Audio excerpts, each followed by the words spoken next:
Donc, 8 octobre. Évidemment, il y a toujours un décalage.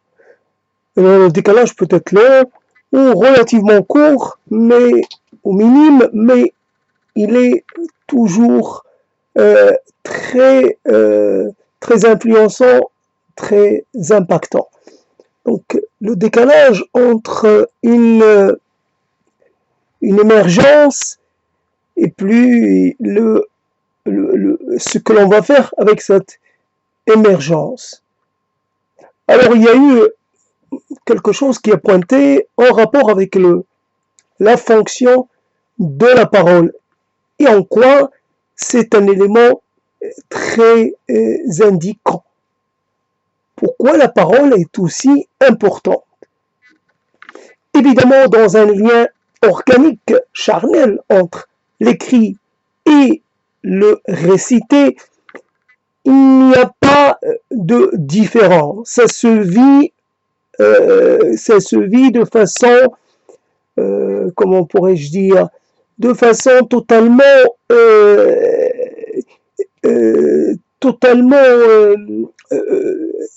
les deux fusionnent, constituent une seule entité.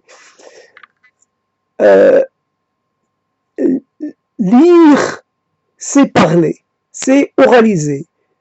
Donc, et on vit dans une ambiance où la lecture est fondamentale. La lecture, il ne s'agit pas de n'importe quelle lecture, il s'agit de celle d'un livre.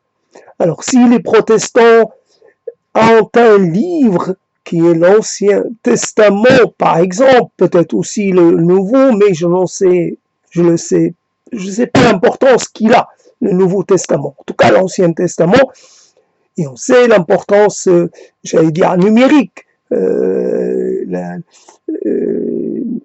C'est un livre qui permet, évidemment, de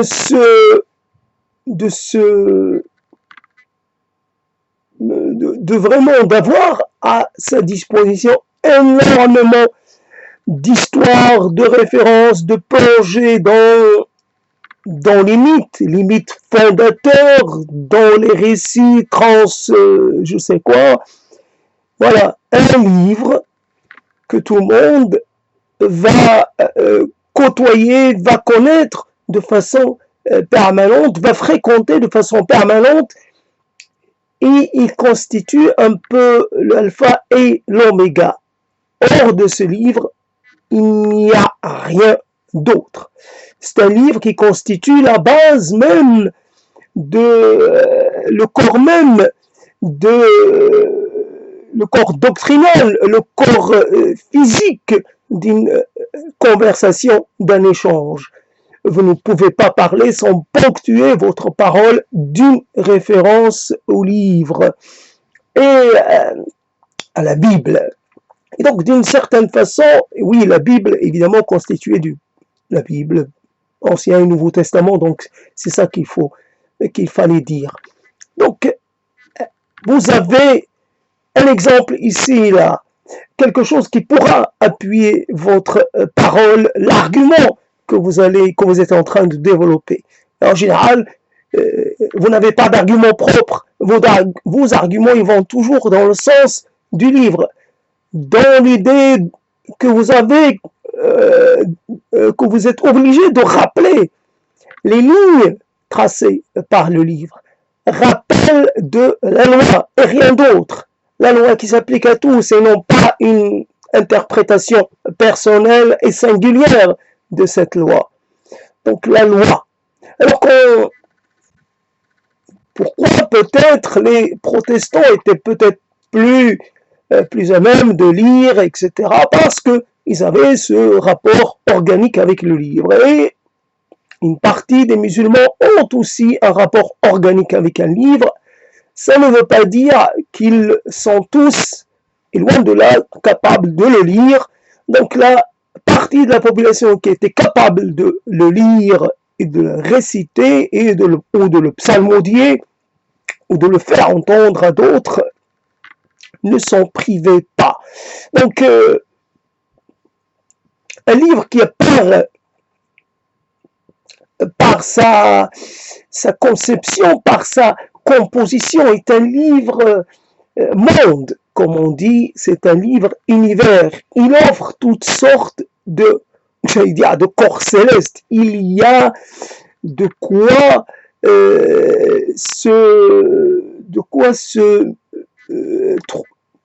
s'occuper de façon permanente. Le livre peut influer et infuser dans la plupart des aspects de la vie. Quand vous êtes, le livre va vous donner la langue première, la langue mère.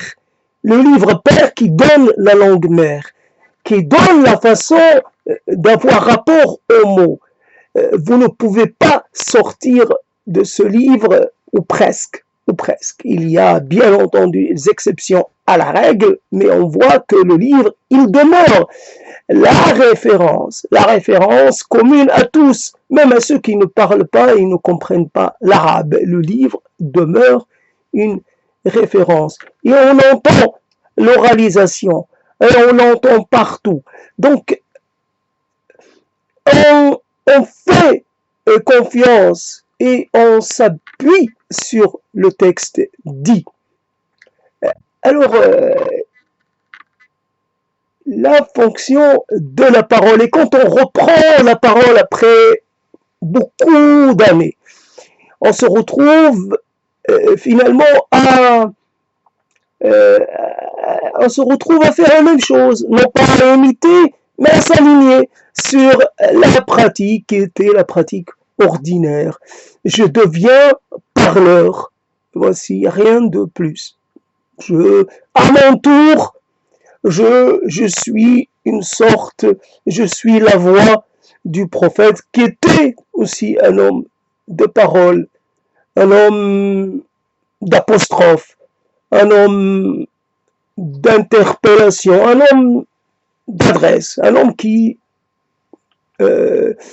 d'abord tentait par ses mots de faire comment dire, connaître ses points de vue et les thèses qu'il développait. Donc voilà, donc simplement, d'abord, convaincre par la parole, capter l'attention des gens par la parole, donner une orientation par la parole. La parole peut être avant l'acte.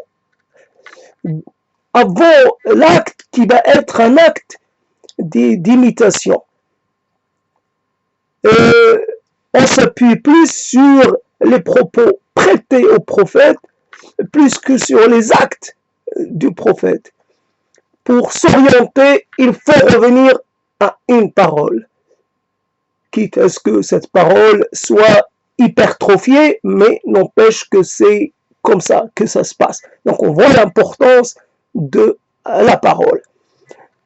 Voilà, et c'est ça le truc qui est là. Alors, pourquoi la parole dans les temps durs, les temps d'une forme d'hostilité qui ne dit pas son nom, une hostilité derrière une apparence d'indifférence, voire une apparence de liberté. Vous avez la liberté d'exister ou de ne pas exister. Si vous n'existez pas dans le champ de nos existences, c'est que vous l'avez peut-être choisi. C'est peut-être que c'est comme ça que vous vous sentez le mieux. Ça vous convient. Ça vous convient d'être une sorte d'invisible, d'inapparent.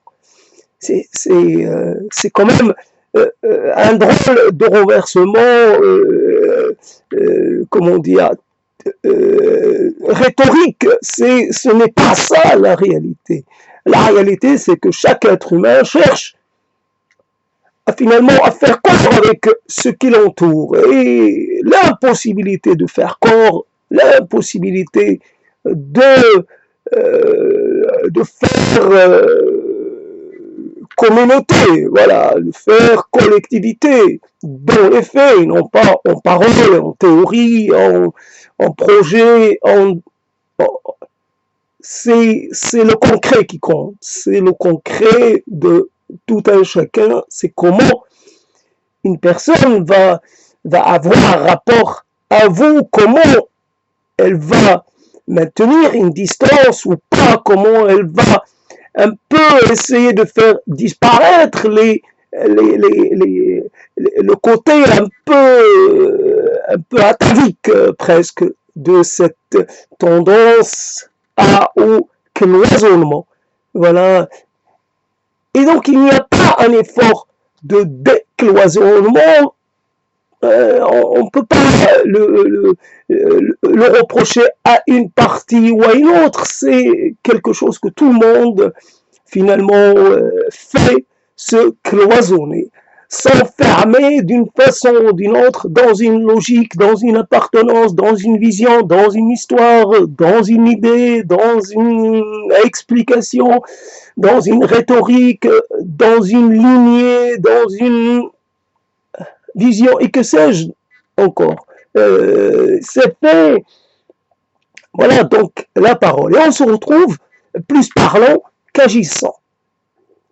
Et peut-être que l'on croit quelque part de façon un peu sub quelque chose, en croire peut-être que la parole finira par faire bouger la chose.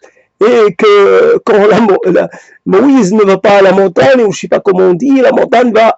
Et quelque part, on va pouvoir déplacer les montagnes, les choses les plus installées, les plus lourdes, qui sont impossibles à déplacer.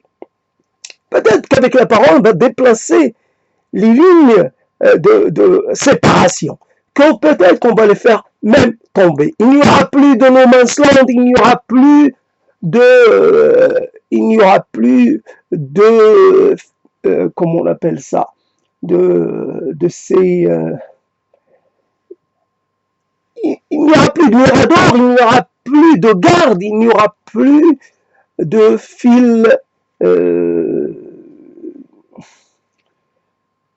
comment on appelle ces fils là qui ont des pics, j'ai oublié. En tout cas, voilà, c'est comme ça qu'on peut voir les choses, qu'on peut espérer que la parole puisse accoucher ou puisse finalement déboucher sur quelque chose. Mais cette espérance, elle est confrontée obligatoirement, on la confronte avec ce que l'on a en face de soi et non pas ce que l'on pourrait espérer ou attendre. C'est la réalité. La réalité, c'est l'accumulation de ces confirmations et de voilà, on peut pas dire c'est un corps qui était réuni, qui fut désuni comme l'Allemagne de l'Est, l'Allemagne fédérale, l'Allemagne populaire et l'Allemagne fédérale, et que finalement le corps, et même dans ce cas-là, on voit que la rencontre, la réunification n'est toujours pas terminée. Elle connaît quelques mauvaises passes, bien entendu. Alors quand il s'agit d'un corps qui n'a jamais été uni, sauf dans l'appartenance, je ne sais pas quoi, alors des mammifères, il y a des gens qui pourraient dire que vous n'appartenez même pas à l'espèce humaine. Entendons par là que vous êtes d'une autre race et donc que quelque part vous êtes d'une autre humanité, d'une autre espèce de primate. Vous n'êtes pas comme nous. Donc, à partir de cette position, Il n'est pas possible de se rencontrer, il n'est pas possible de se dire, même si, évidemment, si on cherche, on va trouver non seulement le sang, la couleur du sang est la même, mais surtout que chacun porte, chacun finalement a dans son patrimoine génétique des éléments qui font convergence. Il y a par-delà les frontières, par-delà les continents, par-delà tout ce que l'on peut imaginer, il y a la présence de l'autre en nous. Ce marqueur génétique, c'est l'autre. C'est l'autre. Comment on a fait pour s'incruster? Eh ben, va savoir. Enquête. Essayez-nous comprendre. Mais qu'est-ce qu'il fait ce jeune-là? Pourtant, il fait partie de moi, de ma lignée, et demain, il fera partie de ma descendance. C'est un jeune étranger, c'est un jeune indésirable. Et voilà. Donc, mais extérieurement, l'autre et moi, c'est rédhibitoire. Il n'y a pas, c'est différent, c'est autre. C'est autre jusqu'à la fin des temps, jusqu'à ce que, je sais pas, il se passe quelque chose d'autre. Et cette idée que, je sais pas, donc voilà, on se dit que on peut parler, on peut même parler longtemps.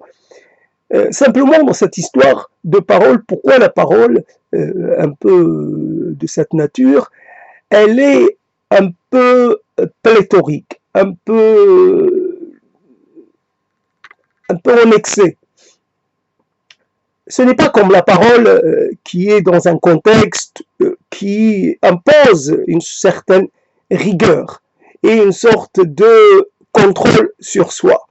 Quand vous avez une question qui vous est posée, vous devez répondre à la question clairement et ne pas répondre à côté, même si vous avez envie de souligner un aspect qui vous paraît important, mais la question vous oblige à choisir, finalement à discriminer, voilà. Si, parce que la question, elle permet une réponse qui peut être efficace.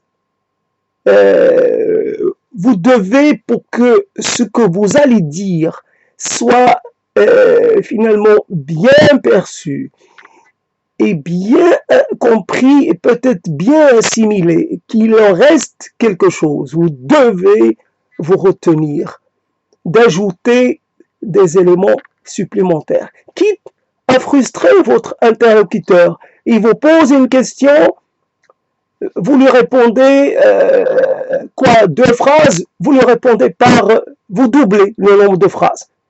C'est voilà mon argument principal, mais vous ne parlez pas d'autre chose. Ça va faire une sorte de dialogue un peu court, mais l'essentiel c'est d'être dans une sorte d'économie de la parole. Tandis que là, il n'y a personne, il n'y a pas d'interlocuteur, et encore, la parole, elle, en se multipliant, en s'accroissant, elle permet d'arriver quelque part dans un lieu qui n'était pas, ou dans des formulations, dans des stations qui n'existaient même pas avant. Donc au fur et à mesure, on construit comme et on découvre des choses, alors des choses qui peuvent nous intéresser, qu'on peut trouver formidables ou pas très formidables.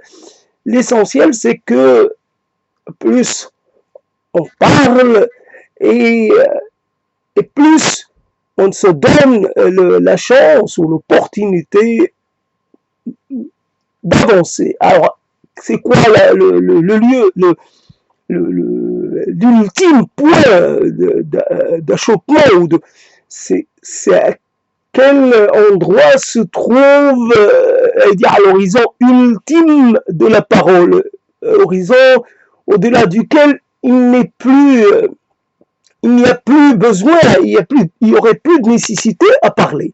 Sauf qu'évidemment, l'horizon, il n'existe pas en réalité, ce n'est qu'un point fictif. Donc l'horizon, on découvre que la parole est circulaire, comme l'est l'horizon.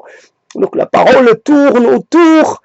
Donc voilà, je rapatrie une vision de cet horizon que beaucoup de gens ont devant eux quand ils habitent près de la mer. Ils voient l'horizon. Ils voient l'horizon derrière lequel finalement va disparaître le soleil, ou derrière lequel disparaît un bateau quand il avance un peu, quand il s'éloigne vraiment du port. On voit, ça disparaît. Mais ça ne disparaît pas, ça tombe pas dans un précipice. Ce n'est pas, c'est un pas vous rapproche de l'horizon, mais vous en éloigne tout autant. Donc finalement, il n'y a jamais de ligne fixe. Donc la parole finit par, donc elle est dans une sorte quelque part de voyage éternellement recommencé. Elle cherche à se fixer, mais elle ne peut pas se fixer parce qu'il n'y a pas de lieu de fixation.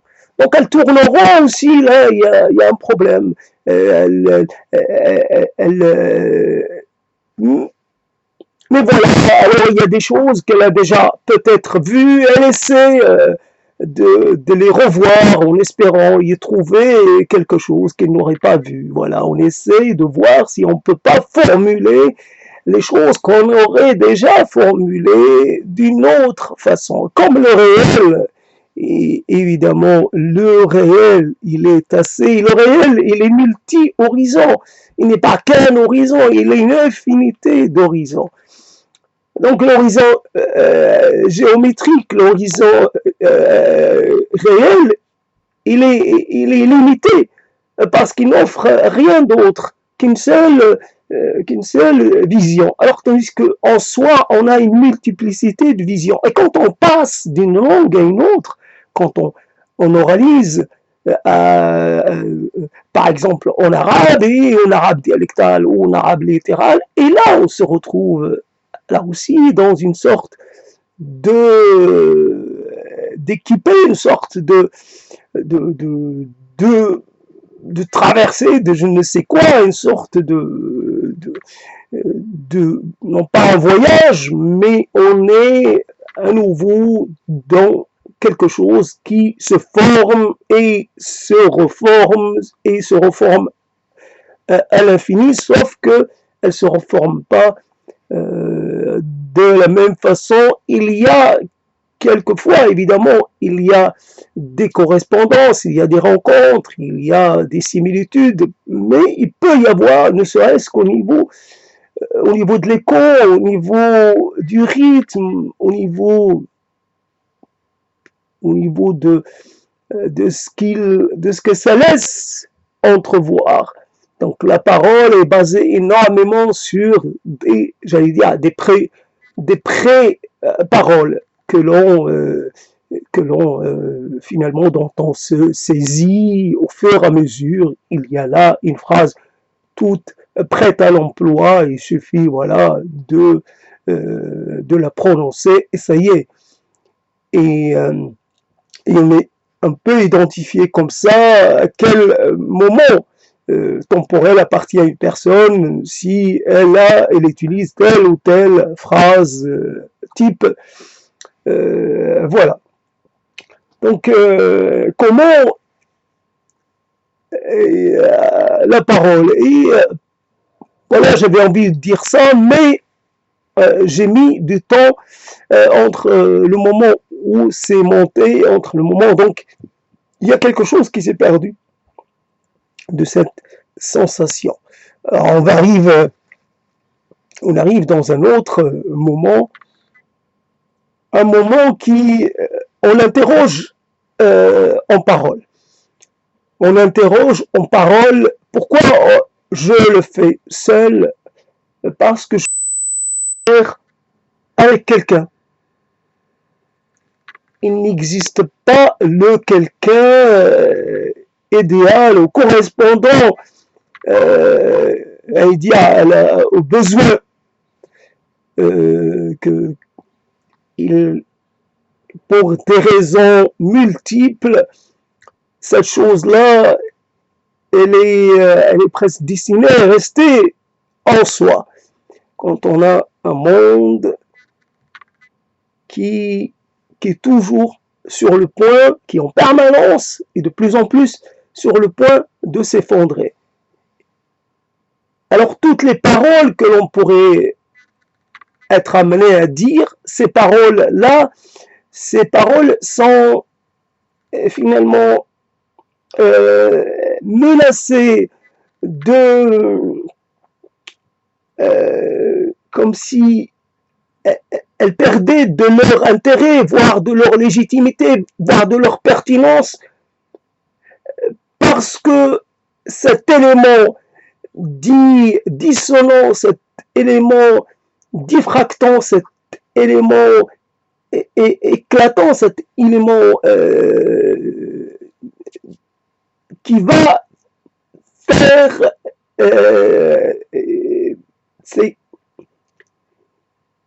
c'est l'univers dont on est issu qui va qui va perdre de sa cohérence, qui va perdre de son intégrité. Et alors, on va essayer de se reconstituer, mais évidemment, mal. On ne peut pas se reconstituer comme on était auparavant. Il y a énormément de choses qui nous ont traversés, à dire, beaucoup de secousses, beaucoup d'accidents, beaucoup de mauvaises rencontres, et ces mauvaises rencontres nous ont touchés, mais on a réussi un peu à remettre les choses en place. De nouveau, un peu le fonctionnement de notre système, j'allais dire, solaire personnel. De nouveau, on retrouve chaque planète, chaque corps céleste ou chaque corps cosmique retrouve un peu sa place, même si il y a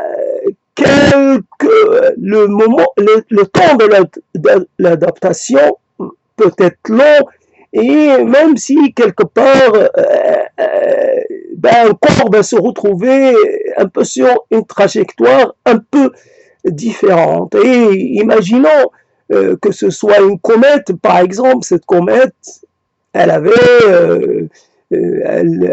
une sorte d'espace à elle, et elle s'est retrouvée un peu décalée, ce qui fait que ça va la rapprocher du soleil, et donc ça va mettre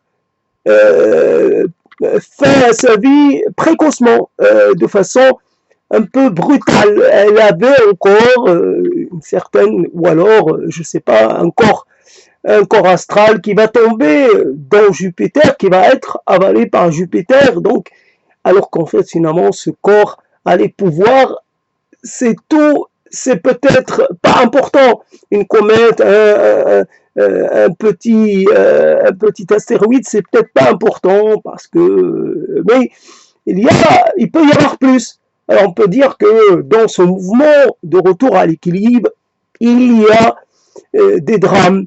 Il y a par exemple des mouvements tectoniques, telluriques de grande ampleur, et voilà. Donc l'effet est un effet démultiplié, un effet vraiment à plusieurs étages. Donc on revient à un fonctionnement en apparence normal. Mais encore une fois, il y a quelque chose. Alors souvent on a l'impression, voilà, il y a une supernova qui a explosé quelque part il y a très longtemps, et finalement, des milliards d'années, et finalement, les effets. Alors, imagine, est-ce que l'effet va être absorbé, va passer sans provoquer trop de dégâts? Alors, il y a des effets, comment dire, des effets retard un peu. Et ce qui fait il y a comment dire ça, cette histoire de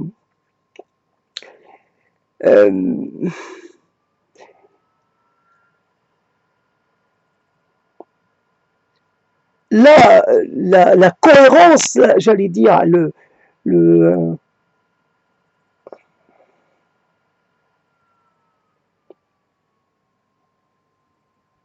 ce qui est problématique, c'est qu'un drame personnel, aussi intense qu'il soit, qui puisse être, n'intéresse personne d'autre. Le drame personnel est un drame personnel, considéré comme un drame personnel avant et après tout. Et il n'a pas prétention finalement à diffuser ailleurs que dans la sphère personnelle. C'est un drame. Et alors vous avez donc cette histoire que vous devez finalement reprendre un peu de votre contrôle, si je puis dire, sur vos faits et gestes, mais vous ne pouvez pas vous installer dans cette stratégie, si je puis dire, de la reconquête, parce que vous allez commencer par des petites choses, presque inessentielles, mais elles deviennent essentielles, malgré leur caractère peu important. Mais c'est important parce que on commence. Alors on pourrait dire que le commencement du monde c'était quelque chose d'assez peu marquant. C'était une petite étincelle, et voilà ce que ça a donné. Une petite étincelle. On ne peut pas imaginer, alors comme cette histoire de la rencontre d'un spermatozoïde et d'un ovule, voilà ce que ça donne. Une graine dans le sol, regarde ce que ça donne. Ça donne quelque chose d'extraordinaire. Il n'y a rien, il n'y a pas de correspondance entre la graine et ce qu'elle est devenue. Donc on fait comme ça. On fait des choses extraordinairement simples, schématiques, mais c'est comme ça. Alors, mon monde, d'abord, je le dessine grossièrement. Et puis je commence à affiner le dessin, à réaliser des corrections, à reprendre ceci ou cela, mais ce n'est qu'une étape intermédiaire. Pour arriver après à l'étape de la coloration, à l'étape, j'allais dire, le personnage principal, je lui adjoins d'autres personnages, je donne un arrière-plan à la scène. Évidemment, j'intègre au fur et à mesure, mais d'abord, j'allais dire l'élément central. L'élément central, une fois fini, le reste n'est toujours pas est à finir. Et voilà. Donc, on est dans la continuité. On voudrait être moins dans le fait d'être là, une sorte de spectateur un peu fatalisé, un spectateur un peu réduit à l'inaction, et quelqu'un qui commente sa propre impuissance, qui la constate, qui s'en désole, mais qui ne peut pas faire. Donc on voudrait passer de cette situation d'impuissance à une situation de petite ou de micro-puissance. Et même cette micro-puissance est menacée j'allais dire, de dissolution, on peut pas. Donc, et comme on peut pas finalement essayer de créer des choses cloisonnées. Là, il s'agit des choses, je fais cette chose-là, mais elle n'a aucun rapport avec une autre, etc. Les choses sont en général interliées. Il n'y a pas, on peut pas. Ce qui va vous donner l'impulsion et souvent, je suis fatigué, et finalement, ce qui va vous donner l'impulsion de départ ou l'impulsion de la réponse, et peut-être se trouve, dépend de quelque chose qui a priori n'a pas de rapport avec. Donc, comme quelqu'un qui vous enverrait une information qui vous fait transmettre quelque chose, mais à distance. Ça arrive, mais à ce moment-là, vous allez avoir rapport avec elle, mais elle arrive de loin. Mais elle va interagir avec vous de façon très importante. Elle va devenir une sorte de chose très très proche de vous. Après qu'elle ait été une chose éloignée, une chose presque étrangère, elle va devenir, donc vous allez devoir d'une certaine façon faire connaissance ou refaire connaissance avec la mort. Vous allez devoir vous habituer de nouveau à l'idée de la présence. La présence, j'allais dire, la présence-absence devient présence de cours de cette réalité-là. Et il n'y a personne, à l'horizon pour pouvoir vous consoler d'aucune manière. Vous essayez, votre travail principal, c'est de trouver comment vous préparer à cette chose-là. Vous construisez une sorte de chambre de panique, une sorte de panic room pour essayer de vous y réfugier le jour où ça arrivera. Mais on sait que ce ne sera que provisoire, mais le temps d'atténuer le choc et le traumatisme. Donc, voilà, on essaye malgré tout, parce que on sait qu'on va être là après. A priori, c'est comme ça que ça se passe. On sait que on devra, parce qu'on a un devoir de présence, un devoir de continuité, même si cette continuité est rendue presque absurde, et elle-même est une continuité sans continuité. La continuité, ça aurait été dans le fait de continuer la lignée. Et c'est ça le problème. Quand vous rencontrez quelqu'un, vous lui parlez de tas de choses, sauf de la lignée. Et la lignée, c'est peut-être la chose la plus naturelle, la plus, j'allais dire, instinctive, mais en quoi c'est contestable. Continuer la lignée. C'est peut-être un peu une sorte de moyen pour permettre à son ego de s'affranchir de la mort et d'une certaine façon. Mais oui, pourquoi pas? La lignée, donc c'est l'objectif central. Alors tout ce qui est à côté n'a pas d'importance. La lignée, alors ta lignée et ma lignée, puisque deux personnes vont s'associer pour préserver leur lignée. Dans cette lignée, évidemment, c'est une lignée qui ne sera pas pure, comme toutes les lignées. Et là, d'une certaine façon, on a besoin de l'autre pour pouvoir se projeter dans l'après.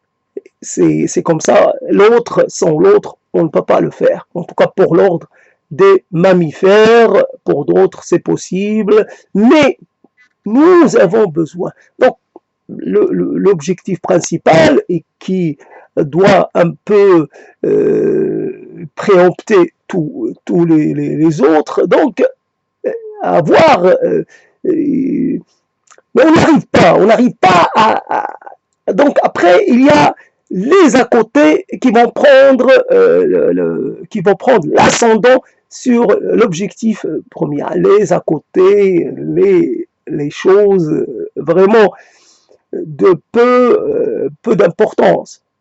La lignée, c'est le génétique, le culturel, ben, quelquefois le social aussi, mais le culturel, le roman familial, les, quelque part le récit, la vie des fondateurs, les fondateurs de la lignée, leur, leur épopée, s'il y en a une. Quelquefois, il y a une épopée familiale, une épopée privée. Ce n'est pas l'épopée universelle, l'épopée à dimension nationale ou collective, c'est une épopée à l'échelle d'une lignée. Il y a un ancêtre, éponyme, qui lui est venu de quelque part. Mais en fait, il n'y a pas qu'un ancêtre, il y a plusieurs ancêtres. Et on voit qu'on est un peu une sorte d'hypothétique qui est devenue réalité. Il y avait là des possibilités, mais ces possibilités auraient pu ne pas s'incarner. Si nous sommes des êtres incarnés, fondamentalement, nous sommes les survivants. Nous sommes les survivants, j'allais dire, ceux qui ont été, qui ont eu qui ont été élus à cette place, choisis de façon plus ou moins arbitraire. Nous sommes là, et nous aurions pu ne pas y être. Et puis finalement, tout cela est une affaire, j'allais dire, qui tient à pas grand-chose, qui tient à quelque chose qui n'est pas, qui ne peut pas vraiment s'expliquer de façon rationnelle. Il y a des rationalités, on peut dire des rationalités plus ou moins justifiables, mais plus ou moins effectives. Il y a toujours une rationalité, mais admettons qu'on parle de rationalité normale, rationalité transversale, là, mais pourtant, il y a eu ça. Alors, le choix de la mère, le choix de ce que moi je suis, est-ce que j'aurais pu être là ou quelqu'un d'autre, et puis tout ce qui est venu finalement pour former, pour mettre en place cet être qui va un jour prendre la parole et qui va prétendre à être un porteur de parole comme certains ont été des porteurs de flammes, des porteurs de voix, des porteurs de messages. Évidemment, on revient sur une sorte de fonction de messager peut-être messager de sa lignée, simplement messager du présent, peut-être une sorte de prophète de l'avenir, un prophète un peu, comment dire, qui ne promet rien de bon finalement, qui avertit, mais qui avertit de l'imminence de la catastrophe, l'extinction de la lignée. Oui, la lignée, parce que ce qui est transmis, ce n'est pas cet aspect-là. Ce qui est transmis, c'est des choses relativement périphériques, relativement de peu d'importance. La lignée, qui dit la lignée, dit aussi la terre, dit l'importance de la terre. Et l'importance du paysage, l'importance d'un certain nombre de choses. Alors, on veut un peu donner une seconde vie à nous disparus. Nous sommes dans le même lieu qu'eux, nous regardons les choses plus ou moins, nous sommes sensibles aux mêmes choses. Il y a là un paysage, et ce paysage, il nous a créés, il nous a formés, il a formé notre façon, partie notre façon de voir le monde. Il y a là une cuvette, et cette cuvette, elle porte loin. Elle est vraiment, c'est une cuvette entourée de collines. On voit bien que là, et tout le monde a vu ces collines, et tout le monde a vu d'où venait le soleil, et tout le monde a regardé du côté de l'Orient, tout le monde a regardé du côté du couchant, tout le monde finalement a regardé un mur. Ce mur-là est un mur qui est transgénérationnel, cette construction-là, cette chose-là, et puis on a envie aussi, quelque part, il y a des témoins du passé, pas lointain, pas vraiment très ancien. Ici, il y a eu une famille, et ici, il y a eu des gens qui ont habité. Qu'est-ce qu'il en est devenu? Alors, on voudrait porter un peu une sorte d'hommage à ces prédécesseurs qui ne sont pas dans notre lignée, mais qui ont pas laissé grand-chose. Il y a là une accumulation de pierres, et ces pierres signifient que là, il y avait une construction. Il y a là un trou dans la terre, une sorte, comment on appelle ça, c'est ces choses dans lesquelles on dépose du grain, une sorte de silo, un silo, et ça veut dire que là, oui, un silo. Alors, peut-être il est plein de vestiges, peut-être pas. Et à côté, là aussi, on trouve des traces. Et on appartient sur plusieurs registres à un paysage premier, un paysage source, un paysage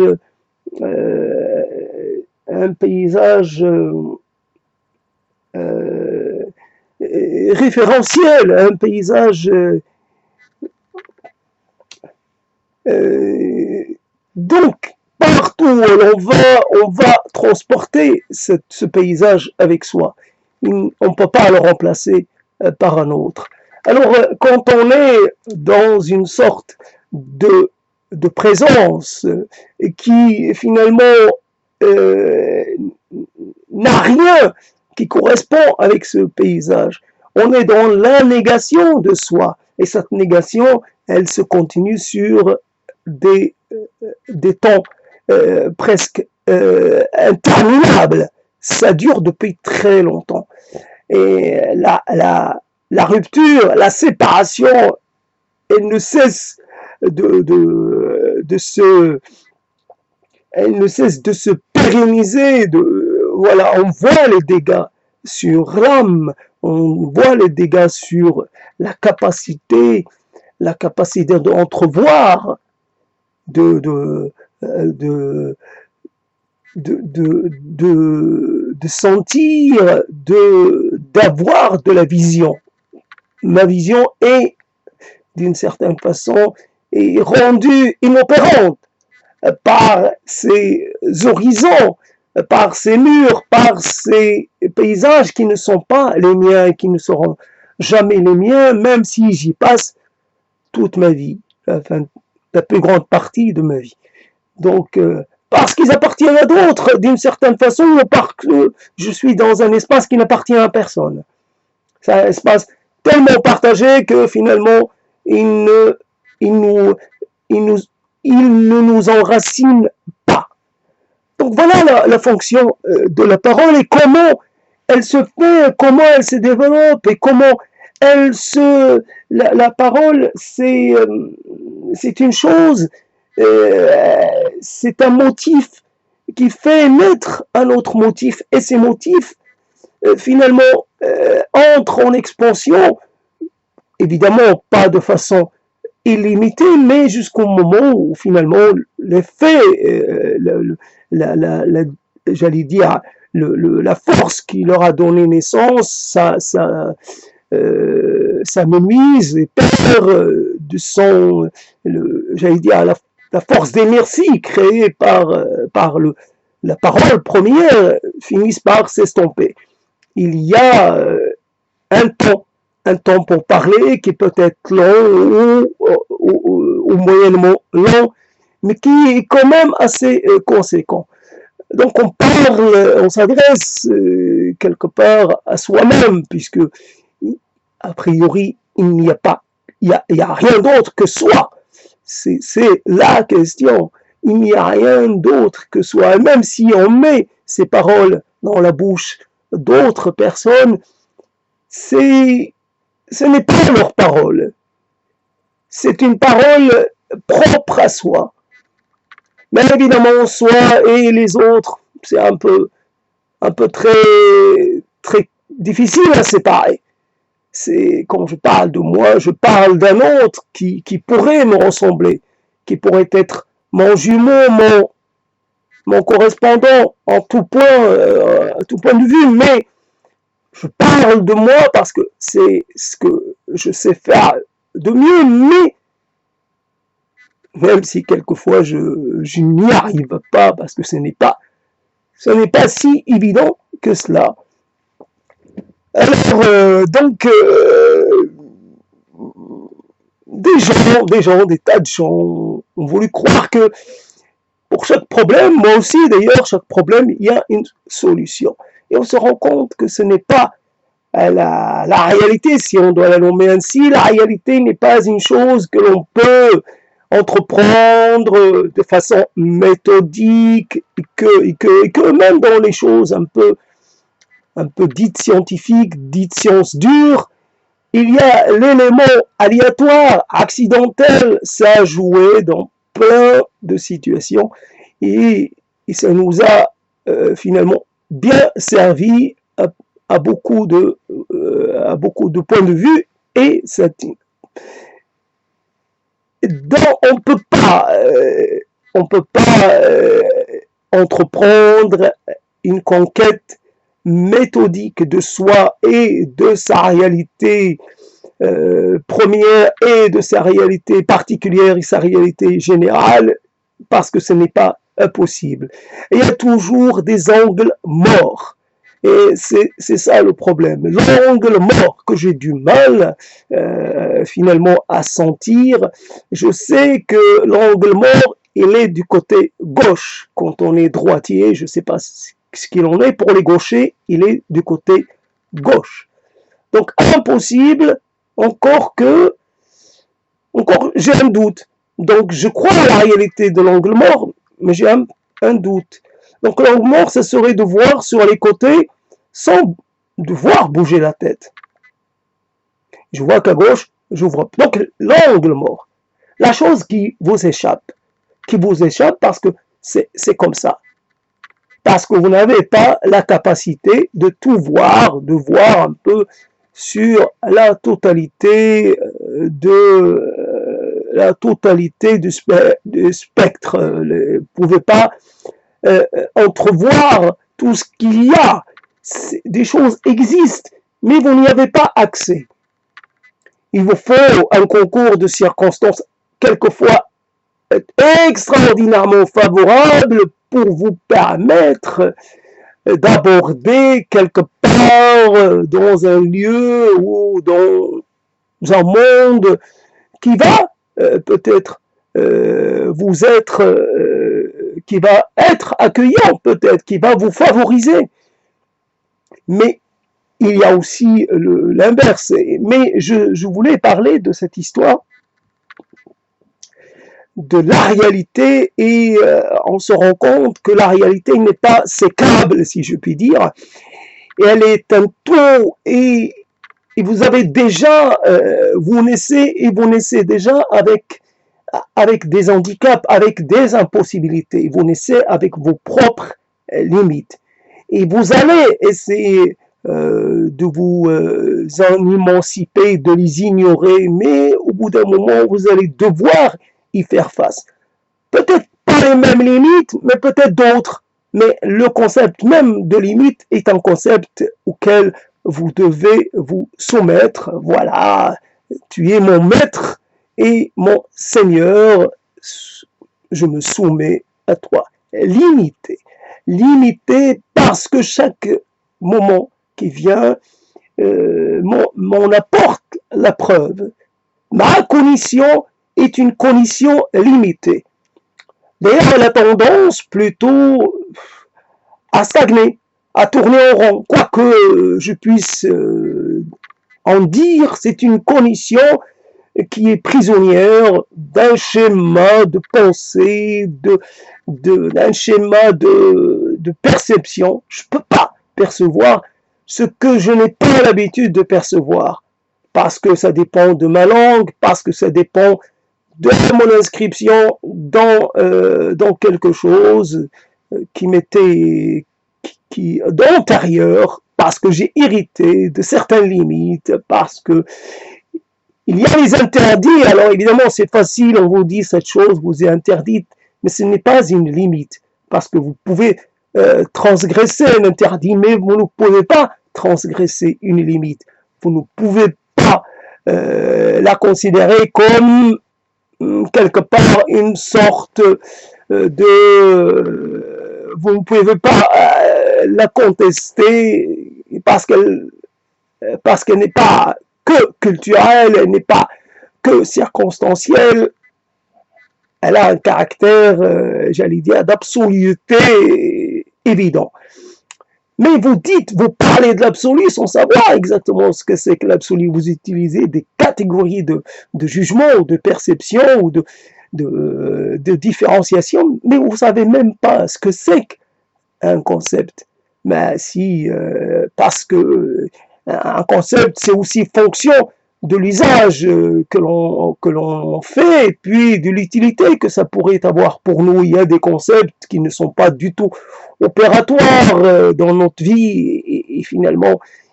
Et là, on revient sur cette histoire de soi et de soi sans référence, comme soi sans carnet d'adresse, sans réseau. Évidemment, ça paraît extraordinairement comment dire, c'est peu digne d'intérêt. Quelqu'un qui ne cite personne d'autre. Oui, j'ai le bonheur, j'ai cette particularité de ne m'appuyer, en tout cas directement, sur personne. Même si, évidemment, je sais que ce que je dis, et je l'ai puisé à plusieurs sources, mais ces sources sont devenues pour moi, je ne peux pas les situer. J'en ai perdu la trace. Mais elles continuent de m'irriguer, hein, sans que je puisse, sans que cela me soit conscient. Voilà, je bois ton eau aux sources providentielles ou sources éternelles, et je continue jusqu'au jour où, là je vais arrêter en arrivant à 1 heure, c'est déjà pas mal. Il y avait non pas un besoin, il y avait un moment. Alors, dans cette fuite du temps, dans ce défilement continu et sans cesse recommencer, et on a envie. Alors c'est quelque chose d'assez presque, je trouve pas le terme, d'assez, je l'avais le terme, mais un peu puéril, voilà. Mais on le fait quand même. Ça n'a pas d'effet sur le réel, mais on le fait, on parle, et on se dit tiens, pendant l'heure passée, j'étais pas dans un lieu particulier. Je n'ai pas été comme dans la geste prophétique, je suis monté au ciel et je suis allé saluer tous les prophètes, etc., etc. Non, c'est beaucoup plus modeste que cela, mais évidemment, la geste prophétique, c'est symbolique, c'est une sorte d'innovation, d'une création, les terreros, évidemment symboliques. Ça fait partie de la légende dorée et ce qu'on a première et secondaire, etc. Mais fondamentalement, on fait un voyage et ce voyage, il a, il n'est pas toujours très... alors on peut emprunter un peu la même route. On peut faire un voyage qui ressemble à un voyage qu'il a précédé. C'est ça le problème, c'est comment faire un voyage qui aurait un caractère d'unicité, unique, un voyage unique. Et on ne peut pas s'évader de soi-même et de ses mots et de sa façon de les agencer, sa façon de les mettre en mouvement. Voilà encore une limite. Voilà encore une prison. Mais bon, c'est une prison qui n'est pas vraiment comme les prisons ordinaires. C'est une grande prison où il y a une grande liberté de mouvement et voilà, c'est une prison dorée tout de même. Voilà, j'ai fini. À bientôt.